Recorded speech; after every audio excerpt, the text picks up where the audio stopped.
Bonjour, dans cette séquence, nous allons parler des différentes bases de numération. Nous allons commencer par le décimal. C'est la base que nous utilisons le plus souvent. C'est une base 10, ça veut dire qu'elle contient 10 chiffres distincts. Les valeurs sont 0, 1, 2, 3, 4, 5, 6, 7, 8, 9. Nous avons bien 10 chiffres car nous allons de 0 à 9. C'est la base qui est utilisée le plus souvent. Donc, normalement, nous devons noter avec un petit 10 après. Vu que c'est la base utilisée par défaut, souvent on omet ce 10 car c'est la base que nous utilisons tout le temps. Donc là j'ai fait 1234. Donc on voit bien que j'ai un millier, deux centaines, trois dizaines et quatre unités. C'est celle qui est utilisée par défaut par l'homme, mais malheureusement pas par l'ordinateur. Donc c'est celle que l'on connaît le mieux. Donc quand on compte, on fait 0, 1, 2, 3, 4, 5, 6, 7, 8, 9. Et là on s'aperçoit qu'on est arrivé au dernier chiffre de notre base. Donc du coup, pour faire le premier nombre, nous prenons le deuxième chiffre le plus bas et en dizaines et le premier chiffre le plus bas en unités et nous recommençons à compter 11, 12, 13, 14, 15 jusqu'à 20 et ainsi de suite. Et à chaque fois qu'on a utilisé toute la base, on rajoute une centaine après les milliers, tout et tout. Ensuite, nous avons une deuxième base, le binaire. Celle-ci, c'est une base de 2, donc il y a deux chiffres distincts, le 0 et le 1. Et c'est celle qui est utilisée par les ordinateurs. On note le nombre avec un petit 2 derrière, pour mentionner que c'est en base 2, donc ça fait 1, 0, 0, 1, 1, 0, 1, 0, en base 2. Et c'est celle qui est utilisée par les ordinateurs et les systèmes numériques, donc c'est pour, car en fait le signal numérique est soit à 0, soit à 1. Donc voilà. Donc maintenant on va essayer de compter, parce qu'on voit qu'avec 0 et 1, on peut facilement faire 0, 1, mais comment faisons-nous 2? Et bah pour faire 2, on refait le même système, on met un 1 et un 0. Donc le 2, donc on a fait 0 et 1, on a utilisé nos deux valeurs de la base. Donc on reprend en dizaines la valeur suivante et en unité 0. Donc après on fait 11, on a changé l'unité. Et là on arrive à la valeur maximum sur 2 bits. Donc cette valeur c'est 1 bit. Et donc du coup on passe sur 3 bits. Donc on a 1, 0, 0, 1, 0, 1, 1, 1, 0, 1, 1, 1. Et là, on arrive au maximum des 3 bits, donc on passe sur 4 bits, et ainsi de suite. Donc, donc nous voyons qu'on augmente beaucoup plus vite en nombre de valeurs, en fait, mais ça permet à l'ordinateur de faire des calculs très rapides, car il a une capacité de calcul très rapide. Enfin, nous avons une troisième base qui est très utilisée aussi, c'est l'hexadécimal. C'est la base 16, car elle contient 16 chiffres distincts. Les valeurs sont 0, 1, 2, 3, 4, 5, 6, 7, 8, 9, ce qu'on connaît déjà. Et vu qu'on doit aller jusqu'à 16 chiffres, on utilise le A, le B, le C, le D, le E et le F. On note les nombres ainsi, donc 120, donc 1, 2, 0, et avec un petit 16 derrière pour mentionner qu'on est en base 16. On peut aussi mettre des lettres, donc ça pourrait être 1, B, 7, ou B, 2, C, ou même que des lettres, D, E, F si on veut. Elle permet de représenter des grands chiffres binaires de façon plus concise et plus simple. Donc l'idée c'est qu'un chiffre binaire, si on le groupe par 4 valeurs, vu que à chaque fois ça peut en avoir 2, donc ça fait qu'il y a 16 valeurs possibles. Si on prend que 4 valeurs, ça fait 16 valeurs possibles. Donc en coupant un chiffre binaire en groupe de 4, on obtient un chiffre hexadécimal. Ça permet que plutôt que d'avoir à retenir 1, 0, 1, 0, 1, 1, 1, 0, 0, 0, 0, 0, 0, 1, il y a juste à retenir AF01, ce qui est plus facile à retenir pour un humain, sachant que l'ordinateur, lui, va travailler avec des bits. Donc donc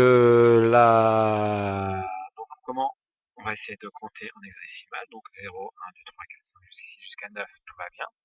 Par contre, quand on arrive à 10, le décimal, on est arrivé à la valeur maximum 9, donc on passe à 1 à 10. Alors qu'en hexa, on passe à A, B, C, D, E, F, et arrivé à 15, on est à la valeur maximale de l'hexadécimal, le F. Donc du coup, on refait comme la dernière fois, on prend une dizaine et on repart à 0 pour les unités. Donc ça fait 10, 11, 12, 13. Ce qui peut être intéressant, c'est que vous complétiez cette table pour aller jusqu'à 50, ça vous permettrait de voir si vous arrivez à bien la compléter. Je pourrais vous proposer la solution dans une autre séquence. Donc, nous allons faire une petite application. L'idée, c'est je vous donne un nombre et je vous laisse cocher derrière si c'est du décimal, du binaire ou de l'hexadécimal, ou si c'est aucun des trois. Donc, je vous laisse prendre un peu de temps. Vous prenez un peu de temps pour pouvoir le faire vous-même. Et une fois que vous avez fini, vous mettez sur pause et une fois que vous avez fini, vous relancez la vidéo pour voir si vous avez tout. Donc je vous laisse un peu de temps pour faire l'application. Donc là, je pense que vous devez avoir fini, donc vous avez relancé la vidéo. Donc nous allons commencer la correction. Donc 1, 2, 3, 4, 5, nous voyons que c'est un chiffre, bon, assez facilement décimal. Mais vous avez peut-être omis que c'était aussi un chiffre hexadécimal, parce que toutes les valeurs décimales sont contenues dans l'hexadécimal. Donc si vous avez omis ça, je vous laisse peut-être corriger la suite, mettez sur pause pour peut-être corriger la suite, pour arriver à bien cocher que c'est peut-être plusieurs bases peut-être ensemble. Donc maintenant pour le 1, 0, 1, 1, 0, 0, 1, 0, 1, donc nous voyons que c'est du binaire, mais aussi ça peut être du décimal ou de l'hexadécimal parce que toutes ces valeurs sont comprises dans les trois bases. Pour le suivant, on a l'impression que c'est un mot, efface, et en fait on se rend compte que E, F, F, A, C, E, toutes ces lettres, ces 6 lettres, correspondent à des chiffres hexadécimales. Ensuite, nous avons cette valeur-là. Donc on s'aperçoit qu'il y a des 1 et des 0. On serait tenté de dire que c'est du binaire, sauf que à la fin, j'ai glissé un petit 2. Donc du coup, c'est du décimal et du décimal et de l'hexadécimal.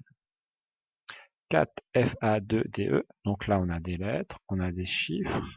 Donc, vu qu'on a des lettres, ça peut pas être du décimal. On a des nombres qui sont autres que 0 et 1, donc ça peut pas être du binaire. Ça reste de l'hexadécimal. Là, nous voyons qu'il y a beaucoup de chiffres, mais du coup, ça reste tout de même du décimal et de l'hexadécimal. Ensuite, celui-là, on n'a que des 1 et des 0. Même s'il y a beaucoup de valeurs, ça reste binaire, décimal et hexadécimal. Ah, là, on a des lettres. F, A, C, I, L, E.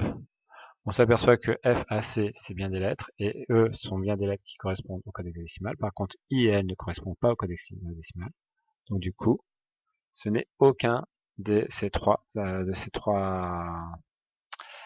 bases. 10 divisé par 10, on s'aperçoit que 10, le trait n'existe pas, donc c'est aucun aussi. Que des zéros. Donc là, ça peut être du binaire, du décimal ou de l'hexadécimal. FAC 11E, donc là, c'est de l'hexadécimal. 1, 2, 4, 5, 3, 2, 1, on s'aperçoit que dans 145 321, on s'aperçoit que ça peut être du décimal ou de l'hexadécimal.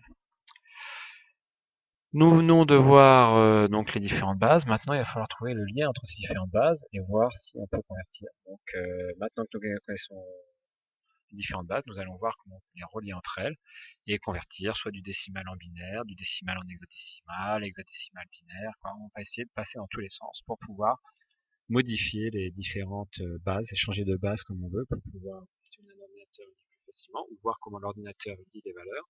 Si on est un homme, arriver à comprendre plus facilement les calculs, et ainsi de suite. J'espère que cette séquence vous aura été utile. N'hésitez pas à regarder d'autres vidéos. À bientôt.